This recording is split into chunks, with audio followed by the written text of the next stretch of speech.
Para diagnosticar los trastornos relacionados con sustancias, las características que se van a dar en el sujeto es la tolerancia, abstinencia y uso compulsivo de sustancia.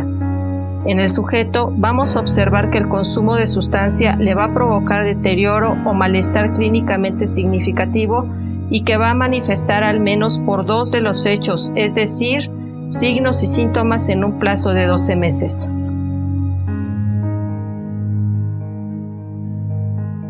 Los alucinógenos o psicodélicos actúan en el sistema nervioso central para producir alteración de la conciencia. Cambian las percepciones del consumidor tanto en el mundo exterior como en el mundo interior. Por lo general, existe un desplazamiento sensorial que puede alterar en forma drástica la percepción de colores y el oído. Las alucinaciones auditivas, visuales y tácticas acompañan a la experiencia junto con un cambio de la percepción de sí mismo. Los psicodélicos sintéticos como el LSD producen ansiedad extrema o pánico llamado malos viajes, dilatación pupilar, taquicardia, temblores y sudoración. Aunque los consumidores de alucinógenos desarrollan dependencia, en general los síntomas de la abstinencia no se presentan, pero sí hay una necesidad irresistible luego de interrumpir el consumo del alucinógeno. Fenciclidina. La fenciclidina fue presentada como un anestésico quirúrgico en 1957. Fue retirada por los efectos que causaban alucinaciones y delirio. Fácilmente es fabricada en laboratorios ilegales y se ha convertido en una droga callejera con diferentes nombres como polvo de ángel y cristal. Los efectos de la droga incluyen cambios de comportamiento problemático, nistagmo, hipertensión o taquicardia, entumecimiento o reducción de la respuesta al dolor, rigidez muscular. Cuando se consumen dosis elevadas, los efectos incluyen somnolencia y convulsión y estado de coma. Opiáceos. Los opiáceos actúan en el organismo de manera similar a la acción de los derivados del campo del opio. Estas sustancias se adhieren y actúan en los lugares de los receptores de los opiáceos en el cerebro. La heroína es el opiáceo sintético más conocido. Los efectos de los opiáceos tienen efectos sedantes como analgésicos, provocan cambios en el estado de ánimo, somnolencia, deterioro de la memoria y el alteramiento de la actividad del centro respiratorio del cerebro. La reacción ante la abstinencia puede ser severa y se manifiesta con humor disfórico, náuseas o vómito, diarrea, fiebre y insomnio. Los sujetos que viven con el trastorno por consumo de opiáceos sufren de depresión y el índice de la tasa de suicidios es mucho mayor que el promedio. Sedantes, hipnóticos y ansiolíticos. Barbitúricos y tranquilizantes tienen efecto depresivo sobre el sistema nervioso central. Estos dos grupos de drogas son particularmente peligrosas cuando se combinan con el alcohol. Con frecuencia los barbitúricos son recetados por los médicos para aliviar la ansiedad. Tanto en los sedantes como en los barbitúricos pueden ser peligrosos porque desarrollan tolerancia y el consumidor con frecuencia aumenta la dosis hasta niveles peligrosos para obtener el efecto deseado. Los síntomas que se presentan en la intoxicación son comportamiento inapropiado sexual o agresivo, cambios de humor, habla pastosa, estupor o coma, incoordinación.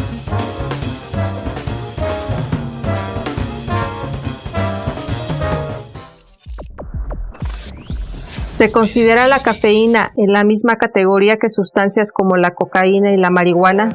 Recientemente los investigadores mostraron que la cafeína posee las características típicas de las sustancias psicoactivas que provocan dependencia.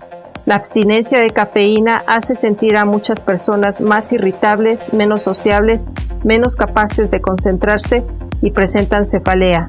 Los bebedores de café, té y refresco de cola son adictos a la cafeína.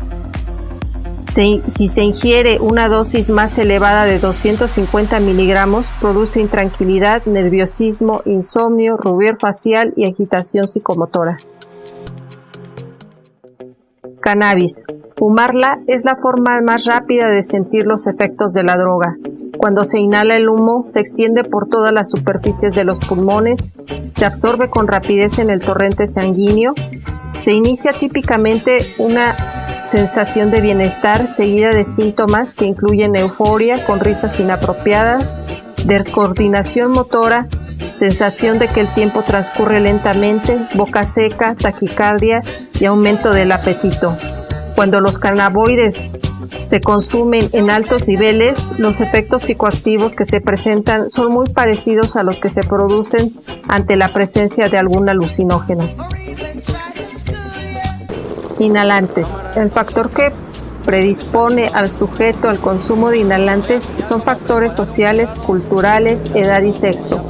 Por su bajo costo y la alta facilidad de obtención, el consumo de inhalantes se presenta con mayor frecuencia en jóvenes y niños que habitan en áreas marginadas de bajo nivel socioeconómico. Son consumidores con mayor frecuencia en varones y en menor frecuencia en adultos mayores de 35 años. Estos inhalantes son sustancias volátiles o solventes orgánicos como la gasolina.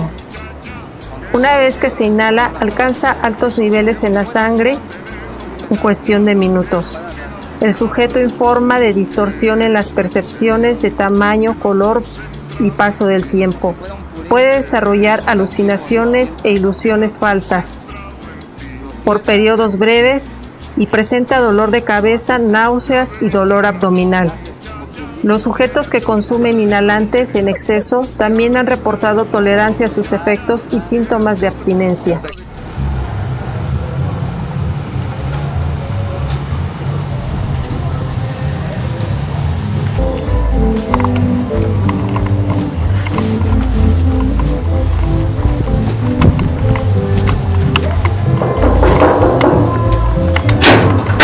¿Qué pasó, carnal? ¿Qué tranza, carnal? ¿Tienes un gallo por ahí? Va, pásate. Va, carnal. Me llamo Ricardo y tengo 23 años. ¿Eres alcohólico? Sí, ¿Desde cuándo eres alcohólico? desde los 17 años. ¿Cuándo fue la primera vez que tomaste alcohol? Bien, que te A los pusiste- 18. A los 18 fue mi primera borrachera masiva. En la mayoría de las culturas, el alcohol es el depresivo cerebral utilizado con mayor frecuencia y la causa de serios problemas interpersonales y de salud. El alcohol primero afecta en el sujeto los lóbulos frontales del cerebro, donde se regulan las inhibiciones, la facultad de razonamiento, la memoria y el juicio.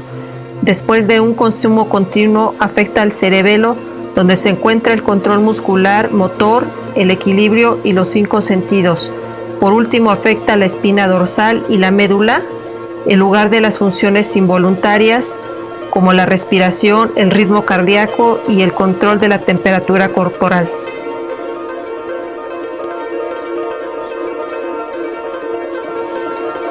Podemos observar en el sujeto el ansia y poderoso deseo de consumir alcohol, que invierte mucho tiempo en las actividades necesarias para conseguir alcohol, consumirlo y recuperarse de sus efectos. Necesidad de consumir cantidades cada vez mayores de alcohol para conseguir la intoxicación y el efecto deseado. Podemos notar que está intoxicado por su habla pastosa, incoordinación y su marcha insegura. Cabe resaltar que el sujeto refiere sentir ansiedad y alteración de memoria cuando se abstiene de ingerir alcohol. Observemos las consecuencias que presenta el sujeto por la ingesta del alcohol, como problemas interpersonales, depresión, problemas físicos y problemas familiares. ¿Nombre? Me llamo Juan y tengo 23 años. ¿Eres adicto al cigarro? Sí, ¿Cuántas cajetillas al día te fumas?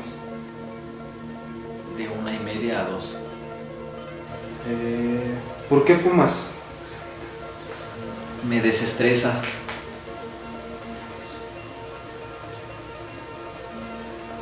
¿Desde cuándo agarraste el cigarro? Desde los 13 años. ¿Cómo fue tu experiencia, tu primera experiencia? Pues unos amigos estaban fumando y se me antojó y desde ahí agarré ese vicio. ¿Has tratado de alejarlo? Sí, pero la verdad no puedo. Tabaco. La nicotina es un químico que se encuentra en el tabaco que actúa al menos en parte al estimular de manera directa ciertos receptores que son sensibles a los neurotransmisores de la acetilcolina. Las dosis normales pueden aumentar el ritmo cardíaco y la presión sanguínea. La droga aumenta la necesidad de oxígeno del corazón. Algunos fumadores experimentan aflicción psicológica en forma de ansiedad y culpabilidad porque no pueden dejar de fumar. La dificultad para dejar el tabaco a largo plazo quizá se deba a la naturaleza desagradable de los síntomas de abstinencia, como es la irritabilidad, ansiedad, dificultad para concentrarse, aumento de apetito, intranquilidad, insomnio. Después de 4 horas de haber fumado su último cigarrillo, las personas que fuman en ese exceso experimentan la disminución de muchas de sus funciones cognitivas, como la capacidad para resolver normalmente problemas de aritmética y razonar de manera lógica.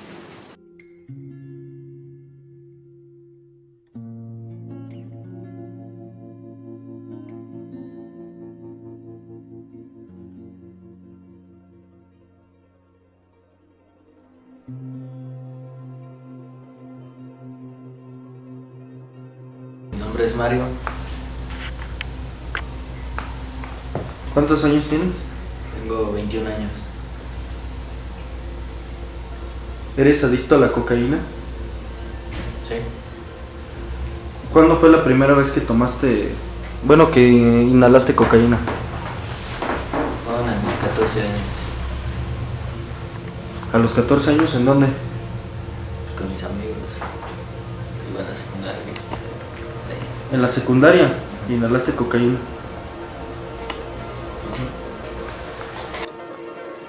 Estimulantes, cocaína. La cocaína es la única droga conocida que funciona como anestésico local y como estimulante del sistema nervioso central. La cocaína es un enervante que aumenta el ritmo cardíaco, eleva la presión arterial y la temperatura corporal, reduce también el apetito. Pone el organismo en un estado de emergencia como le hace el aumento de adrenalina en situaciones de estrés. La cocaína afecta por lo menos 3 partes del cerebro: la corteza cerebral, que regula el razonamiento y la memoria; el hipotálamo, que controla el apetito, la temperatura corporal, el sueño y las emociones, como el temor y el enojo; y el cerebelo, que regula las actividades motoras. El sujeto con intoxicación por cocaína muestra conductas como ansiedad, comportamiento problemático, tensión, rabia, dilatación de pupilas, sudoración, escalofríos, náuseas o vómito, pérdida de peso, confusión y coma. El síndrome de abstinencia se caracteriza por fatiga, sueños vividos y desagradables, insomnio, aumento del apetito y retraso psicomotor o agitación.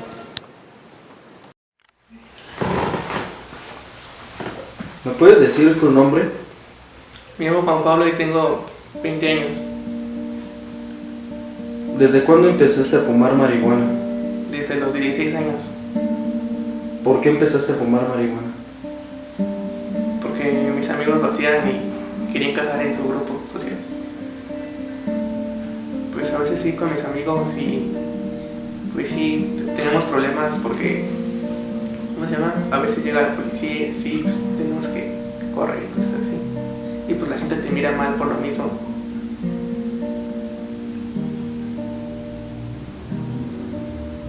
Pues que soy persona y pues, sea como sea, todos tenemos una necesidad, ¿no? Y pues siento que mi necesidad a veces es fumar. Ya cuando estoy bien pedo, empiezo a recordar todo de mi niñez y todo el pedo, pues ya empiezo ya como que a reflexionar, pero pues al momento pues digo, pues ahí tengo la botella, pues sigo tomando hasta perderme. Pues mira, yo a veces pues me miro un momento de estar tomado, en estado bruto, que también así se puede decir perfectamente bien. Pues me veo que pues ya la gente me va a decir, no, pues ahí va ese borracho, ahí viene el borracho, y también las amistades, por ejemplo, pues el cariño de mi familia se va a ir perdiendo porque me pueden decir, no, pues ya no me pueden jalar con ellos, porque saben que siempre voy a tener una cerveza o una botella, o en alguna fiesta familiar, pues me van a decir, no, pues ese güey vino más bien a pistear. La verdad, pues va a llegar el momento que toque fondo, pero pues va a faltar mucho para eso. Yo siento que todavía estoy chavo a lo mejor y estoy mal, pero pues ya será el proceso.